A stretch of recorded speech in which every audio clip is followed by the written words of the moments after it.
Hi, this is Mike with OnPoint. Welcome to our presentation on OnPoint's Spectrum Cash Flow Statement. Objectives today, we'll show you how to set it up. We'll show you how you know that it's right, and we'll run the thing. All right, in terms of setup, the setup is around cash flow row codes, and I'll show you those in a moment. And we're going to create general ledger user-defined fields to store those codes. So let's pop over to the cash flow to get a sense for that. Now we're going to help you set this up when you get this cash flow statement from us. But the way that this works is, and I'm going to color this column here, there are hidden codes on each row of information. You can see that AR is 110, billings in excess is 115.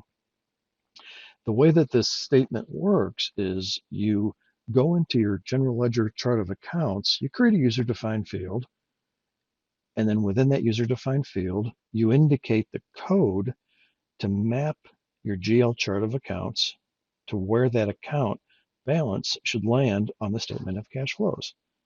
So what does that mean? Let's go look at AR and you'll see how that 110 comes into play. Let's see, get us over to Spectrum. I'm in the right company.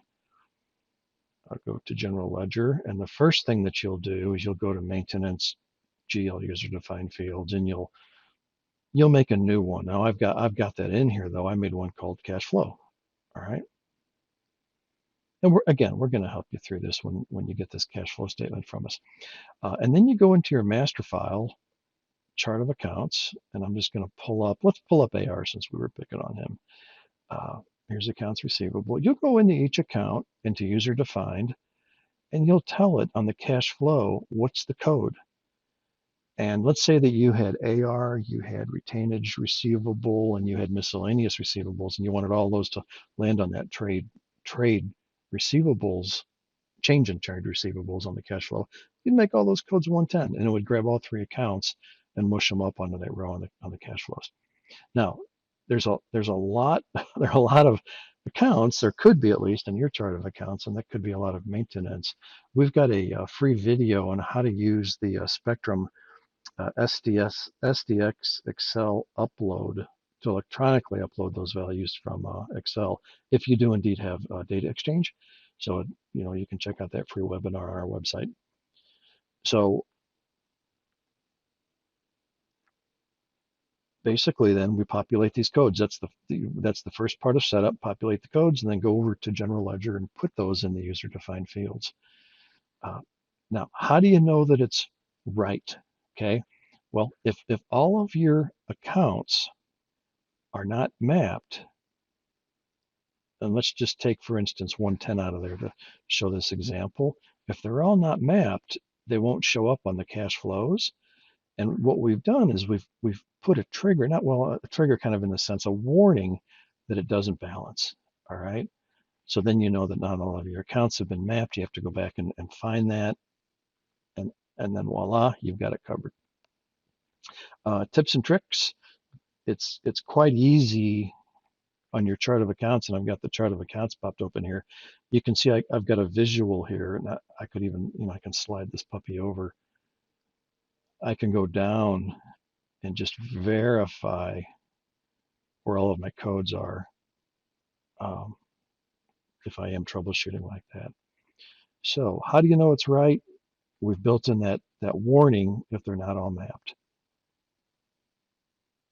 Okay, last but not least, and let's get that visual out of there. How do you run this thing?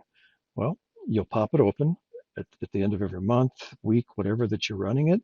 You'll verify your reporting month end, and then you'll pick either the month or the quarter, and you'll see when I changed it to quarter, did you see the numbers change? Or you might want it actually year to date, and just watch the values when I do that. It automatically refreshes. You don't have to do anything. Now let's go back to month to date. Let's say you were on month to date and someone had made some changes in your general ledger. You can always pop back over here and open up your, we'll do it this way. I can go to data. and then just hit refresh. You can always go to data refresh to refresh those values. All right, that's all we have. It's that simple. If I could just get to my PowerPoint.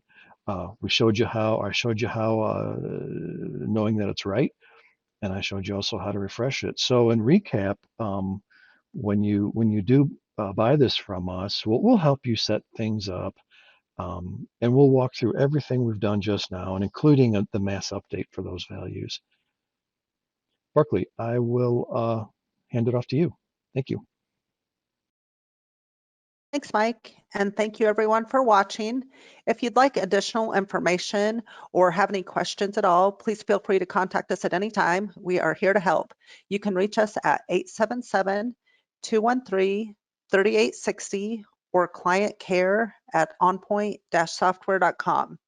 Also, to keep up to date on new resources available and upcoming events, you can follow us on Facebook, LinkedIn, and subscribe to our YouTube channel. We look forward to hearing from you. Everyone have a great day. Thank you. Bye-bye.